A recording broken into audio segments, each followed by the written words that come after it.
Yung hot air balloon, mga kababayan, gagawin dito sa Old Airport, Legazpi Airport. Bukas po, morning. At saka may concert dito si Sarah G. At saka si Manny. And that is free, mga kababayan. And this is part of the promotion, mga kababayan, ng Bicol Loco tourism promotion para sa Bicol region po. And this is the first time na mangyari po ito. Project po siya ng Ako Bicol Party List, headed by Congressman Saldi Co, yung Chairman Committee on Appropriations po.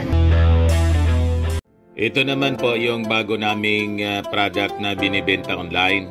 iGlow Serum Whitening po siya. Tingnan ninyo yung epekto sa aking anak na architect before and now. Yung mga inquiries po ninyo, dumiretso na lang kayo sa kanyang Facebook account, Riz Maravillas. Kasama po si mga kasama ko dati. Ito yung look-alike ko. This in turn will generate lots of jobs and opportunities. FM. To our participants, I hope you find joy and create unforgettable memories during the 3-day festivities. The press clarifies the importance in ensuring its success. Thank you for your continued support and coverage. To our guests who traveled from afar, your presence adds to the vibrancy of the festival. It enriches our community and inspires us all. May your time here be filled with joy and leave you with lasting memories. Thank you once again for joining us, the Bicol Loco Hot Air Balloon Festival. May it be successful and inspiring celebration that brings joy and economic growth to our region. Diyos mabalos sa Indugabos. Thank you very much. All very appreciative of Police General Andre, who was also a skydiver in his younger years. Also with the PNP, who is helping us with security, the safekeeping everybody for the whole weekend. We are host Kaway, airport just across. Si Maling Gross kasama ko dati sa radyo. Siya po, pinakang maganda. Dati CNN siya, ABS-CBN. Live pala siya. Let's start with the skydivers. Si Missy. As you will look more and more. Anong TV ka na, Marie? Manila Standard po. Manila Standard. Kasi sarado na ba yung CNN? Ay, yung CNN, wala na nga pala. CNN, Manila Standard. pero nag-ABS-CBN din po siya. Opo, diba? Kasama ko siya, mga kababayan sa research noon, nung nasa mainstream pa ako. They will be the one taking them down from England sila. Chris and Claire Monk, also from England. From the United States, Cheryl and Vance. America. From Brazil, Luis. Brazil. From America, Raminta and Linas Mastis. Mga foreigner sila, mga kababayan. From Sweden, KG. From France,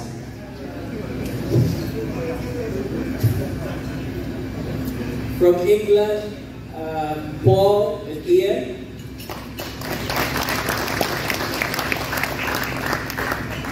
From the Netherlands, Fred and Carla.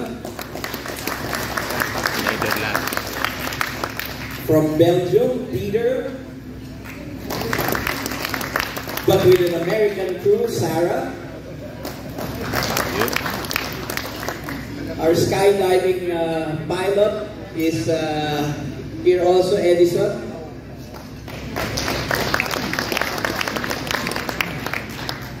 And of course, the star of the show is, I don't know if you have looked up in the air the past couple of days. Airplanes are tumbling around. We have the global stars, Mark Jeffries, Chris, and another Chris. And we're not supposed to have Chris as our name to be aerobatic pilots. Even Joy can be an aerobatic pilot. And Lily from China, cheering squad of the aerobatic team. Stuart is a flight engineer. And where's another Chris? Is he around? Okay, the other Chris is not around. We exhibitions. We had our first FAI exhibition last February. Oh, sorry, FAI competition. But this time we will have an exhibition which is more interesting and very exciting. We have the young kids. They are leading the drone team, traveling motor team coming over. And they will also be giving a tandem rides. So that would be very exciting for people who have never gone up in the air. Kasama natin sa media. The Air Force, and they will have a flyby of the F-850. These are the jets of the Philippine Air Force. And I think that would be very exciting. It's Mach Bus. So it's Mach Bus when they do a flyby. So that's something that you shouldn't miss, and this will be in Saturday at 10 to 10:15. Questions, Yung hot air balloon, mga kababayan, gagawin dito sa Old Airport, Legazpi Airport. Bukas po, morning. At saka may concert dito si Sarah G. At saka sa and that is free, mga kababayan. And this is part of the promotion, mga kababayan, ng Bicol Loco tourism promotion para sa Bicol region po. And this is the first time na mangyari po ito. Project po siya ng Ako Bicol Party List, headed by Congressman Saldi Co, yung Chairman Committee on Appropriations po. Kaya pa si Congressman Saldi Co. From our friends. So, the highlights.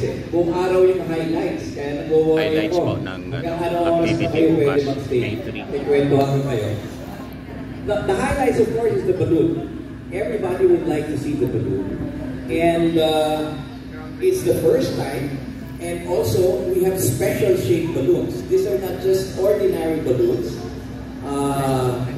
I think you should watch out for Cheryl's balloon. She's got a very interesting party balloon.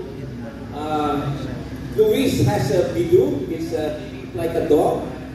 And of course, Paul and Ian have partner dogs. I hope this event does not go to the dogs. Linas has a World Runner. Linas is at the makikita bukas. Linas has 25 special shapes. He's now 7 years old. He will bring one shape every year. Ganyan kaganda po. Okay. And the dinosaur balloon. So that's something very interesting as well. And who else is here? Okay. Fred is flying a replica of a monastery in Spain. So it's very unusual. It's shaped like a building. So that's one after the other. After they've taken off, the paramotors will be flying around them like that will be the global stars, and it goes on and on during the day. And in the evening, we have a special surprise for you because Chris and Mark will have pyrotechnics on the tip of their airplanes while doing aerobatics. So this is something that very few people have seen. We're very happy that the Bicolanos will see it firsthand. And right after that, we will have a drone show. I don't know if you've seen the drone show. Drone turning into different shapes. And after that, there's still fireworks. And it's going to be the same every day. So if you miss the first day, there's a second day. But of course, there are some different things that we will be doing. We have car drifters from Manila. They're drifting their cars around the runway. And of course, Chris, Mark, and Chris will be flying formation. And I will be racing with them with a Porsche. So it's an electric car versus the piston airplanes. And we will see how it goes. That's something you shouldn't miss. We will see who will win. Will it be the airplanes or will it be the Porsche? 12 na po nakakarating yung mga 5:30 ibang start. spectators and naghahanap po sila ng balloons at that time.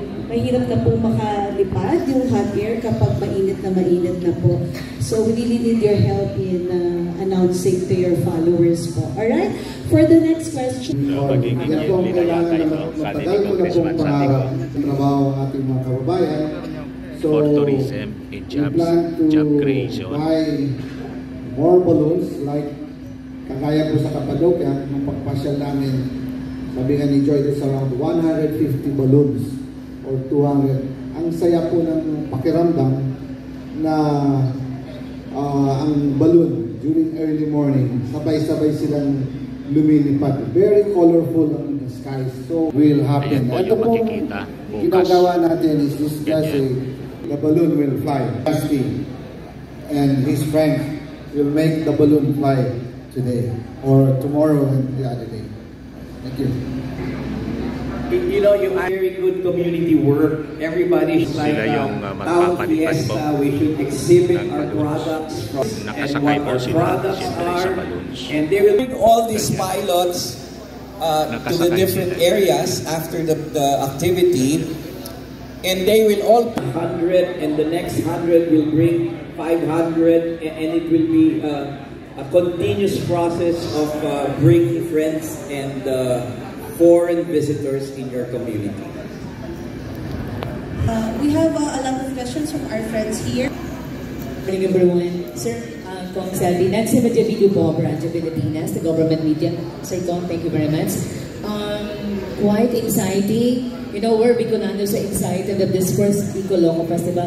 Thank you, sir, for bringing this to our area, Kong Saldi, and, you know, dami magandang ginagawa po si Kong Saldi here in our...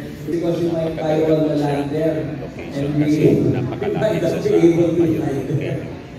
So, but when we find it, we will let you know. I think his intention is to have their flying. Kaya very exciting siya para sa mga participants at mga tourists. This time we will smile. So our objective tomorrow is to let everybody smile and be happy. Thank you so much. Yes. So, the reason for that is during early mornings, there's no wind. And late evenings also, the wind dies down. During the day, the wind is very strong and we're unable to do that. But in terms of danger on getting too close to Mayon, I doubt very much if we will. And the balloons are totally dependent on the direction of the wind. During this time of the year, it should be coming from the sea going towards Daraga. So ang lalaki pala ba ng balloon? May 6 story, 50 Bullseye vlog. I think the question is for Congressman Saldi. Yeah, Congressman Galti Maravillas po, lagi yan. Gusto ko lang itanong sa inyo, paano po nabuo yung Bicoloco? Ba't ba ganun yung naging titulo, yung tawag? Paano siya nabuo po, naging Bicoloco? Well, kumbaga, it's a Bicol coin word. It's decided to say fashion. Ang loco in Bicol is to go crazy, o mapapawaw ka. In Manila, really our others, they don't understand it, they don't understand that. For Bicol, you say loco, loca ka. When you see the balloon up in the air, background of the Mayon volcano, then maloloko ka talaga pag nasa taas ka na and you see in Cappadocia, pakikita mo na yung limestone formation that gave the ridges of the mountain. But ito, you have an 8,500 feet above sea level. I a diameter of around 32 kilometers. So kahit na 100 kilometers away ka, even if you're 100 kilometers or 200 kilometers away ka, even if you're in Quezon province, you still see the Mayon volcano. That's how big is the Mayon volcano. 7 times higher than Eiffel Tower, 3 times higher than Burj Al Arab in Dubai. Sa Dubai po, there's already 5 balloons starting to develop. In Thailand, meron na rin sila, balloon tourism. So we need to really go crazy or loco. When you say loco, it's crazy. You go crazy, you go wild. So hopefully the balloons don't go wild. So yun pala yung rason kung bakit Bicol Loco. You'll become crazy because hindi actually crazy, na literal na crazy, kundi because of, you know, very exciting siya na napakaraming mga balon, napakalalaki na mga balon, at because of the, you know, napakagandang location. And it is Albay kung saan we have this Mayon volcano po. Isa sa mga natural wonders sa ating may isa tayong airport sa tabi. Sigurado makita ay pumasyal kayo sa airport sila. So may concert po si Sarah G. Habang nagkaka-concert natin, umiilaw, may fireworks tayo. So that's something that you should not miss as well. Yun ang excitement naman sa baba. Visually exciting. The music goes with the beat of the light of the balloons. Kaya dapat huwag nyo i-miss din. Kahit dun lang tayo sa airport, masaya tayo. You can put this in our neighboring countries, the pictures, or then watch out if by next year we're available, then we can invite them, come and visit Legazpi and Bicol region, so that dito sa Cappadocia, almost every 15 minutes may flight po na malalaking aeroplano. So imagine if we have around 2,000 to 3,000 tourists a day na dumarating just to watch the balloon and the Mayon volcano. Malaking bagay po yun natin. So, in terms of value, it's unlimited because we're going to post it online, post it on. So, this will be already a game changer for the tourism of Bicol region. Yan na lang po ang asset natin. Watch the typhoon, and watch the Mayon volcano and the agriculture. Di po tayo mahirap na po yung industrialization. But it's a long-term and renewable.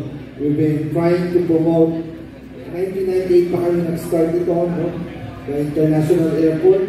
We have done during the 1998 when we groundbreaking cities, sinabi po natin na we're going to have an international airport.